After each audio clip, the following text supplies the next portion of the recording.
What is good, everybody? How are y'all doing? Ladies and gentlemen, boys and girls, Mr. and the ladies. It is your boy German. You're tuned into Kinetic Aesthetic. Now, the week is already off to a crazy start. We already have a bunch of crazy headlines, but we're going to be keeping it in the world of sports today for you. I'm going to talk to you about all the crazy things that happened over this past weekend in the world of sports. We got NBA games. We got NFL, a week 9 that is to remember. A whole lot of games that went down to the wire. I can't wait to tell you all about the Bears and how Caleb showed out. Then we have the World Series. The Fall Classic lived up to its name, and we had one of the best World Series that I've personally seen in my lifetime, especially at least since the Cubs finally got theirs. So I just can't wait to talk to you all about it, to tell you all about which teams to look out for and everything else like that. But for now, I'm going to just stop yapping. So what I want you to do is get comfortable. If you're at work, I want you to, hopefully you're on lunch, I want you to go and put your feet up, get real nice and relaxed, because for the next time, I ain't even gonna put no time limit on it, you are going to have some kinetic put into your aesthetic. So keep having a good rest of your day. I'm your host Germ, and let's go ahead and get into it after a word from. So any long-term listeners of the channel are going to know about me that one thing that I hold dear and that I just find to be very important is family. It's crucial. It is one thing that you may not be able to choose it, but you've got to cherish it. And so it brings me great joy to tell you all about a family business that is run by none other than my big brother and my role model. It is a business that he is decided to run in honor of our late mother, my mom, Rachel. She had a banger recipe for some caramel cakes and caramel desserts, and he's taken that recipe, and ever since she passed, he is just taken her dreams and her legacy, and he is using that all, and he is just putting them into these cakes, into these brownies. I'm showing you all of them right here. They're delicious. They're amazing. If you're in the Pacific Northwest, you are well within reaching distance of these. So I'm imploring everybody to just go to this website that I got up here on this screen right now. I want you to go over there. I want you to go and make the best decision of your day. Order yourself a damn cake. But other than that, I just wanted to just make sure I shared this business and just shared it with y'all because it's special to me, it's important, and I'm not trying to implore anybody to grab it if you're somebody that loves me or has support for me. But if you want to have some good shit, just trust me, he's going to ship it to you even if you're far away. You are well within your right to treat yourself to some good caramel desserts. So once again, website is on the screen, Mama Rose Caramel. It is a family business run by my brother, and it is something that it is a lot of love, passion, and hard work goes into this. So trust me, if you want to have something good in your life, go and check out Mama Rose Caramel. Alrighty, everybody. So we must start off with, of course, the hometown team, the Chicago Bears. We'll get to the World Series and the NBA, of course, just a little later. But I got to start off by talking about these Bears. The improbable, the crazy, going down to the last minute. There was just some crazy shit going in Cincinnati. They just came out and won it 47-42 with a last-minute touchdown. Caleb Williams somehow just stands in that pocket with the best throw I think I've seen from him in damn near the entire season to Colston Loveland. Colston Loveland. His name is hard to pronounce for me for some reason. But he was able to catch it, breaks 2 tackles. Don't know how the man did it, but he got it done. And yeah, this was a game. This was one where I'm trying to tell y'all right now, you do not understand the whirlwind of emotions I was feeling. If they would have lost that game, if they would have lost after that last minute Joe Flacco touchdown, after they had just fucked up on special teams and gave up that onside kick, the different tone I would have had recording this, the different energy that y'all would have felt coming off of me when I released this would have been noticeable. But Caleb Williams, after a long season, after a long time waiting, because it has been since that Cowboys game really that we have seen this level of just play from him. And again, this was 4th quarter Caleb. He's renowned for that. Trust me, there was last year where he had a lot of good 4th quarter drives that he would do stuff that would put us in position to win the game, and then you would have Matt Eberflus, worst coach I think we might have ever had in the modern era, and he would just fuck it up. So this was a revelation. This was so important to see. It was great to see the rookies balling out. Loveland had his coming out game. I hate that it had to come after Cole Kmet getting injured, but he stepped up. He did his damn thing. Kyle fucking Monungai won this game for us more than anybody. This man was just taking control. He was having his way, running all across the field. They couldn't do anything with him. And I'm not trying to say that we have our own version of thunder and lightning. I'm not going to put Kyle Monangai and DeAndre Swift on that same level of Jamar Gibbs and David Montgomery, but we got a damn good thing going here right now. Ben Johnson has done his damn thing. He is changing this culture. There's going to be ups and downs this year. I'm starting to accept that, but they are playing different. It feels different when we're in these games. I'm starting to really feel like we're never out of it, especially like if we can just keep it close. If Caleb has a chance going into that fourth quarter and he can turn it on, he can turn it on. He did this game. 280 yards, 3 touchdowns, that one receiving touchdown. Hate that it took him 4 plays to get that first score, but you know what? Just put the pressure on him by just keeping him out there, and they got it done. This was a game where he was able to complete all these passes and get all these yards without completing anything to Rome Odunze. And yeah, we do have to have the question of, why did Rome have such a bad day? Why was he not able to take advantage? Yes, there was that one pass where Caleb threw it behind him in the end zone, but he got his hands on it. You're supposed to come up with that. If you're the number one, these contested catches and all these shit, you are supposed to come down with them. We need you to be that guy. We've got Malik Neighbors, we've got all these other guys in this draft class who have shown that they can definitely be it, and that you have shown that you have that potential, but I still just need to see some more consistency with your hands. But this was good to see that Caleb can do all that without having to rely on him, because there was a couple of games just recently where it felt like whenever Caleb is getting any real completions or yards, it has to go to Rome. Otherwise, he's just struggling and scrambling. Speaking of scrambling, he did a good damn job with that this week. He was taking what they were giving to him, especially going into that second half, because he had a really solid game overall, except for that second quarter. Second quarter where a lot of shit was looking rough. They missed the kick at the end. Caleb just was not looking good, but he came out, righted that ship, came out course corrected, and that was so special because, again, last year adjustments were just something that we struggled with. We weren't able to do consistently, and again, Ben Johnson is changing the culture. He is changing the culture. Things are feeling different. I have such a warm feeling knowing that, like, going into next week against the Giants, we should win that. We should have that. We're a team that we should be beating teams like that, and we should be doing what we have to do. I expect us to be 6-3. And I know it took to the last minute. I know that we let Joe Flacco's old ass go out there and put 470 up on us. And yeah, he's got T. Higgins and he's got Jamar Chase, but come on now. But the Bears are just starting to become a team that just figures out a way to get shit done. And that is what you want to see. That's what you want to see. Because last year, there was just times where motherfuckers were just, you just saw motherfuckers just are quitting. They're not really having that same energy or that faith. So, and DJ Moore was a big part of the offense. Not only did they tried to use him as a running back, and he was able to get some success doing that, but they made sure he got his touches in the passing game too. 4 catches is a lot better than what they were doing. Again, great all-around offensive W. I can't give the defense credit. Y'all motherfuckers let somebody put up 42 on y'all.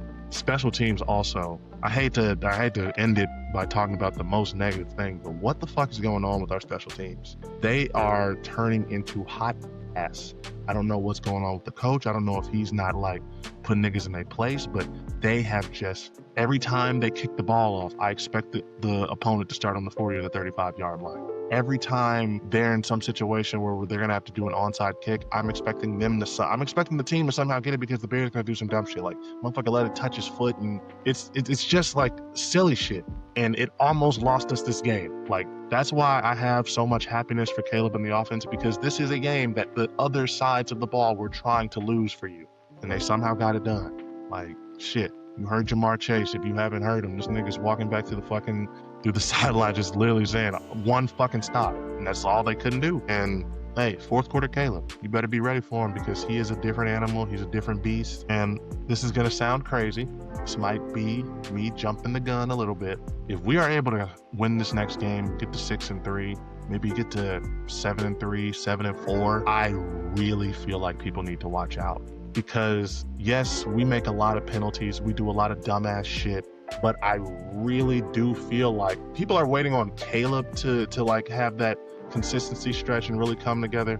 I'm waiting for the team because I feel like this team has it in them to like get past a lot of these penalties. I feel like it's just because of the first year on the offense and a lot of them just like new shit. Watch out if this team can clean it up, because this is a very, very good team. If they can get out of their own way a lot more often than not, I've felt this year that this is a team that can hang with anybody. They just got to stop the penalties. If they do that, if they get hot at the right time, going into November and December, you got Kyle Monangai and DeAndre Swift running the ball. Then you've got Rome getting his hands together, and you've got all this other shit working well for you. I don't think a lot of teams are going to want to face us. Defense needs work. Yes, we do need to get a trade going. I love the report by Adam Schefter that we are hot going into the deadline trying to get a deal done, because if we can get a very good boost to that defense, I'm trying not to like buy into this and drink too much of my own Kool-Aid, but I really feel like this is a team that nobody's going to want to face. This is the type of season it feels like where if you get hot going into at the right time, you get into the playoffs, you can make a run. Because I feel like I'm not expecting Super Bowl, but playoffs are well within play. I think we should be definitely expecting it. I'm not threatened by Minnesota. The NFC West is a tough division, but I really don't see any other division that really threatens to have more than one person, except their division winner going into the playoffs. I don't see the NFC South. I think that Tampa's going to take that with ease. NFC East, that's Philly. I don't really feel anything about Dallas. I don't really feel anything about New York. Commanders we just saw, unfortunately, what happened to Jaden Daniels. I'll get to that a little bit in a second. So outside of the NFC West, if we can just stay steady and keep winning games, I don't see a real reason why there can't be 3 teams from the NFC North in the playoffs. Because I do think that Green Bay, especially due to that dumbass tie, they're going to find their way in it. Detroit is Detroit. They're still the NFC. Until somebody beats them in the playoffs again, they're still looking like them. So I really don't see a reason why we shouldn't be expecting the playoffs at this point. It's okay to really start just holding that standard up for the season. We just got to get it done. We are not into the difficult stretch yet, but again, you win these games that you're supposed to, and going into that stretch, if you're 7-4, you're 8-3 potentially. Watch out. So yeah, that's how I feel about the Bears. I'm excited. I am excited. I saw what I needed to. They saved their season yesterday, so I am more than excited. I'm just fucking elated. So in other NFL news, we had Baltimore going into Miami on Thursday night. They ended up whooping on them 28-6. Miami is a shit show. They're going to need to fire their head coach soon. I know they already did so with the general manager, but you're going to need to clean house. Tua is not it. Tyreek probably needs to go. He's just a locker room cancer at this point. You already got rid of Jalen Ramsey. It's time to just clean it all up. It's bad. Baltimore is going to be Baltimore. I knew it even going into last week when we played them. They're treating every game at this point like it's a playoff game. They have no more margin for error. That's why this nigga's going out there. He's throwing 4 touchdowns. They are going to be tough to play going forward. I'm expecting them. I don't know if they can win every game on their remaining schedule, but it would not shock me if they do some crazy shit like that, because this is a team that had Super Bowl expectations. They did not expect to be in this situation. This nigga Harbaugh knows he's damn near coaching for his job right now. They need to be on point. Minnesota was able to thankfully beat the Lions 27-24. Well, believer in JJ McCarthy. I keep seeing people say he played nice. I know I'm just looking at the stat line, but he probably made some good throws. He's a game manager. They have a really good squad. You got Justin Jefferson right now, damn it. You got the best receiver in the league. The defense is stout. They are, again, they might be the 4th best team in our division, but they're still a decent team. And on Detroit's side, you can't win them all. I'm not really gonna just make too much more of this and that. It's a division rival. NFC North teams always play each other hard. Shit, we beat the fucking Packers last year as bad as we were. So it really can come down to just on any given Sunday. And then, like I said, the Vikings are a good squad, so I'll give them that. And I do want to give a special shout out to the Carolina Panthers for beating the Green Bay Packers 16-13. Fuck the state of Wisconsin. Fuck Jordan Love. Fuck Micah Parsons. Fuck whoever their bitch ass coach is. Fuck Wisconsin Dells. Fuck everything Wisconsin. I'm happy you all lost. Fuck you all. Bryce Young is still trash though. All right, 27-20 when it comes to the Chargers against the Titans. The Titans I don't know what to make of Cam Ward. I really do feel like this is the type of situation where when you just have really bad coaching and you just go into a shit franchise, you can't expect these guys to just look good. It is a development process. You can't really, you might have to throw this nigga a mulligan on his first year. Like, I know that we have gotten spoiled by CJ Stroud and by Jaden Daniels last year, but it is so hard to transition from the NFL to college. My fault. From college to the NFL, especially when you are going to the worst team in the league who does not have shit. Like, they really, the more I like look into the Titans, they really don't have anything except for maybe like that one dude who's a defensive tackle. And I'm not even sure of his name. You got Calvin Ridley as your number one wide receiver. Calvin Ridley. I think he's a decent receiver, but he should not be your number one. So this is just it's a bad team. I'm not going to hold too much against him. They just need to fire their coach, bring in somebody new. I do think it's generally a good idea to just, if you're getting a new quarterback, especially if you've already given a guy a chance with a rookie quarterback, you should probably just bring in a new guy. Chargers lost Joe Alt, which is... I'm going to just bring up a stat when it comes to this to show y'all how they are with Joe Alt versus without him. They might be fucked because they're already an up and down team. I thought that they're just weird. I don't know what to make of the Chargers right now. I don't feel like they're the type of sleeper team that's going to be going on a run soon or anything. They want to be a team that runs the ball, but it feels like, especially when they win, they're just relying on Justin Herbert doing just like shit that he can do because he's talented. So I don't really believe in him. I like Harbaugh as a coach, the other Harbaugh, but Jim Harbaugh. I like him as a coach. I would have loved for him to coach Chicago, but I just don't feel like this is their year, especially when they've got all they're just a cursed franchise. It's a Spanos curse. Now, Patriots against Falcons, 24-23. Patriots they're looking like they're back. They're looking like Drake May might be we thought it was going to be fucking Mac Jones. This nigga Drake May is actually coming out here. And speaking of which, why the fuck did the Bears end up with a North Carolina quarterback that was going to be really shitty in Trubisky? But they get this motherfucker. Why did North Carolina have to wait until he came out to really give the NFL a good quarterback?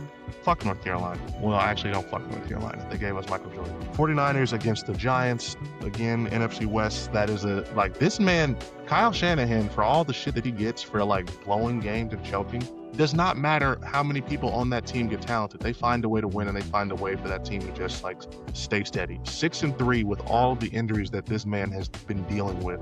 Nick Bosa, and you've got Fred Warner, both out for the season. This man is still got this team 6-3, still looking like they are going to be competing for a wild card spot down to the last week of the season at the very least. So shout out him. I'm sorry. Sometimes we give MVPs and like coach of the years to the people who just have the best record, who have done this. This is the type of season I'm watching from them just slowly, where I really feel like this man is like coaching himself into a coach of the year award, because they should not still be like even afloat. Because like Brock Purdy's been out for a good couple weeks, and Mac Jones has he's been steady. Like he's showing why these motherfuckers wanted to draft him instead of Trey Lance. Texans against the Broncos. I just want to say this. CJ Stroud, I hope he is able to recover from that hit. I saw it. That looked real bad. Quarterbacks have to learn how to slide better, but that was still a really bad one. I always hate to see a guy just laid out on the ground. When these guys just take those hits and they don't get up, you got to know something is really like fucked up here. So I just hope that they take their time with him. He's your franchise. Don't rush him back. Don't have him out there if you don't need him to. The season's already starting to look a little bit lost for them. There's a lot of shit going wrong. Don't make things worse by doing what the Commanders did with Jaden Daniels, which we're going to talk about now. Seattle put the hurting on them. Sam Darnold was fucking 4 touchdowns going to the half. Perfect completion percentage. Like, did not miss a pass. I don't know where this is coming from with this guy. I thought that was going to be a one-year wonder. I definitely did not see him coming and doing all this, but he's doing it. And so you really can't say shit else, but I salute you. JSN is top 3. JSN is playing himself into the top 3 conversation. It's him, Jetta, and Jamar Chase. It's just that simple. I'm like, he is that nigga right now. He's having that season. Commanders. I'm gonna be real honest. There's a part of me there's a toxic side of me. I am not going to say that I am happy at all about the Jaden Daniels injury. I hate that. I hated to see that. I hated that Dan Quinn had him in there. And I don't blame him for it, because it's a football game. you've seen motherfuckers come down and score 33 in one quarter. So again, I don't understand where all this revisionist, like the game was over, there was no chance of y'all coming back. Yes, the fuck there was. Jaden Daniels as a competitor would have probably told you, yes, there's a chance we can still do this. I just got to get some passes going. So not going to blame him, but it does look bad in hindsight, and with the added context of him having had multiple injuries this season already. But again, it's football. It's a dangerous sport no matter what. You just hate that it happened. You just hate that it feels like this is happening all over again, where you had a really talented quarterback. You had RG3, who was Rookie of the Year and did all this great shit.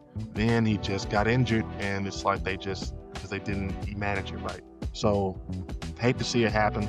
We'll see how they handle adversity, because for all the shit the Bears have had to hear and that people have had to give Chicago fans about Jaden Daniels being so clearly better than Caleb Williams, number one of them is clearly more durable. And number two, Jaden Daniels wouldn't have lasted here. Like some of the hits that Caleb has taken, that Jaden Daniels taken, he would have been gone already. The nigga would have been out on a stretcher. So there's a lot that goes into why these picks are made sometimes. Again, I hope that Jaden Daniels is able to get healed up very quickly. I hope that he's able to get back and be able to just like show them at full strength, because I wanted to see how the team would handle adversity, but that adversity did not include losing him. So I'm not going to really just say anything other than that. I hope he's able to get healthy, because I want to see them if I got a team that I'm rooting against, almost just putting it like that, I don't want to be rooting against them while they're hobbled or they're limping. I want to see them motherfuckers running at full strength. I just want to see them get their shit clocked. Jacksonville against Las Vegas. They beat them 30-29 with a overtime defensive stand. And I don't know what to make of Jacksonville. I don't think that they're going to be a team that is necessarily good, but I could see them sneaking in as that 7th seed out of the AFC. I just don't. Again, this has been a real crazy season. There's been a lot of teams that have been surprising. Fucking Patriots and Colts are both 7-2. It's anybody's ball game in the AFC. The NFC is damn near the same thing. I don't know what to think who's going to end up with the number 1 seed in the NFC, because it could be Tampa, it could be Detroit. We could see a team go on a run. We could see a team really just start to just go fuck up and start to lose. There's still so much that we don't know about in terms of how the season's going to play out, because I still am waiting on a lot of these teams that are supposedly hot on the trade talks. Like the Bears are just getting talked about by Adam Schefter about trying to make a trade. We can get somebody on that defense. If some of these teams make a big change and they're able to get some game changer for their squad, watch out. Last game that I wanted to take a note of, let's talk about the Colts. They went into this game 7-1. They were the talk of the league. They were the darlings, deservedly so. Daniel Jones was playing like an MVP. Jonathan Taylor more so I should say was playing like an MVP. Daniel Jones was playing like comeback player of the year. They got their shit clocked. They got rocked. It wasn't a blowout or anything, but Pittsburgh did it to them. You turned the ball over 6 times. 6 fucking times. 3 picks by this man. Daniel Jones. I mean, that's a recipe for disaster. That's a rough outing. But silver lining is, like I said, you turned the ball over 6 times and you only lost by 7 points. This team is so fucking talented. This team is so talented. If Daniel Jones can avoid a game like this in the playoffs, I really don't see with the way Jonathan Taylor is playing, I really just don't see a way that they are going to like lose playing like this. Like, as long as this man can avoid just coming out and throwing 3 picks, because again, you give the ball away 6 times and you only lose by 7 points. I've been still thinking about that a lot, because I didn't really pay attention to that game, but I heard that stat and I was amazed. I was thinking this must have been closer than that, but nah, this man, they are for real. They are legit. I didn't see it coming, because I know Jonathan Taylor was a beast. I know all of that. I didn't know they had the receivers with this much talent. I got Michael Pittman Jr. on I thought he was really like their only real quality receiver, but clearly not. So this is just going to come down to, they're going to start putting 8 people in that box. When those games count, they're going to just put 8 people in that box. They're going to take Jonathan Taylor away as best as they can. And they're going to tell Daniel Jones, can you beat us? And this was not a good indication of him being able to do so. This reminded me last year of Sam Darnold. He looks good in Seattle now, but that last game of the season last year in that playoff game, shit looked real different. So going forward, we're going to see if Daniel Jones can just shake this off, if this was just a aberration or if this was a sign of things to come. Alrighty, now, it was not too long ago when you might have heard me tell y'all that Luka Doncic was a shoo-in for the MVP for the NBA this year. And I still believe that. I still think that he has a pretty high chance. I think Luka coming into the season in shape was just, that's a reason for niggas to be afraid. But Victor Wembanyama has been making me very, very nervous about that prediction because the nigga has been playing out of his mind. Up until, I think, yesterday, the Spurs were undefeated. Wembanyama has been playing out of his mind. Now, he did look rough in that game. Arizona, they played the Suns. They put some smaller guys on him. They were forcing him into turnovers and shit like that. Wasn't his best looking game, but especially score-wise, he didn't even get double digits. But one game does not tell the whole story. This man has been on fire. Like I said, Spurs they only got one loss right now. The only undefeated team is the OKC Thunder. And duh, no fucking surprise. It's been a revelation for them in the West because I think a lot of people expected them to be good. They expected Wemby to maybe take that next step, but you didn't expect them to just come out so hot. This man has been coming out looking like the best player in the world. And again, for me, it was seeing that highlight of him block those two shots real quick and then just go back and hit the logo three. That's just like, you can't do nothing with that type shit. There's just really, what do you do? What are you supposed to do? Then you got Dylan Harper, who unfortunately got injured in that Arizona game as well. He was looking nice. So the West is going to be a bloodbath. We already know it is every year, but now it's looking like San Antonio is really ready to just take that next step, and they're going to be up there. You know, the only team they're on, like, again, OKC is the real only team that's like definitely above the rest in that conference from the looks of things. LA is going to be LA. They're going to have LeBron. You're going to have Luka. You got Denver. You got fucking Jokic, who Wembanyama just might be like putting himself in that conversation. Jokic, in my opinion, still definitely is like, he's sort of holding on to the crown. SGA might be the only one that's definitely like holding on to or trying to tug it away from him right now. But again, the West just has a lot of quality squads. So it's going to be tough. It's not going to be easy. And I really don't know what to predict on out of there. Now, when you talk about the East, it's an even crazier story. Because, I mean, you got the Bulls at 5-1 being tied for first place right now. I did not tell, like I'm trying to tell you, I expected them to be mediocre. I still expect them to end up being mediocre. But you don't expect this type of a strong start. And it's leading me to really question, you know, with Jason Tatum out, and Giannis and them, they look good right now, but Giannis just trying to say that he already wanted to leave. You don't really know what the status of a lot of these Eastern Conference teams is going to be. This shit is wide open. And I definitely still expect certain teams to, you know, definitely rise above the cream of the crop. I expect Cleveland with what they got to really sort of, you know, not look this sort of mid so far record-wise. I'm expecting New York to really get some shit going with Jalen Brunson. But right now, anybody's game. If I had to take a guess right now, and this is just one that I don't think to hold on to it, I think Milwaukee will, just because I think Giannis he might know that this is just one of those years where with things is wide open on this side, I can really make a path to those finals, and that would do a lot for him. So it's an exciting time to be an NBA fan, and all you can really do is just hope that we don't have a lot of injuries like last year, especially going to the playoff season. That was really what I feel like hurt it. People want to just blame it on OKC and Indiana being small market teams, but it also didn't help that Indiana's best player goes down, or that SGA and the OKC, they're the new San Antonio, where they're just going to win, but they're not going to necessarily be exciting. And I don't have a problem with that. I want to see the best quality teams win, and at this point now, if OKC is going to start being the villain, I want to see somebody rise up. Let's see out of the East, with things being so wide open, who's going to be that surprise darling team that makes that run to the finals. Because if it's anything like last year, you never know with these Western Conference teams. They can beat up on each other, people get hurt, the next thing you know, you got an Eastern Conference champion over a team that necessarily shouldn't have won. Got Toronto against Golden State with KD all over again. Speaking of KD, speaking of the Rockets, right now they're 7. It's early. It's way too early for me to really even feel like I can say anything too much about records or anything. it's hard to watch every game as well. So I don't want to say too much. We still got to get through the NBA Cup and see what's going to go on with that. But I do just have this feeling that this is going to be an NBA season to keep your eye on. This is going to be one to remember. There's a lot of young players that I feel like are going to just come out and show out this year. I feel like they're going to like really put their stamp on shit, because LeBron's getting older, Steph's getting older. It's time for the NBA to start pushing some new faces, and you might have to just start going crazy with that. It might be time for just to really see what it looks like when Wembanyama is the one that's leading the charge. And he's off to a good start, but I want to see some more young guys. I want to see some more young bulls come out. I want to see some guys come out and show that the league is going to be in good hands. One sport that I really don't talk about too often is baseball, and that's for a lot of reasons.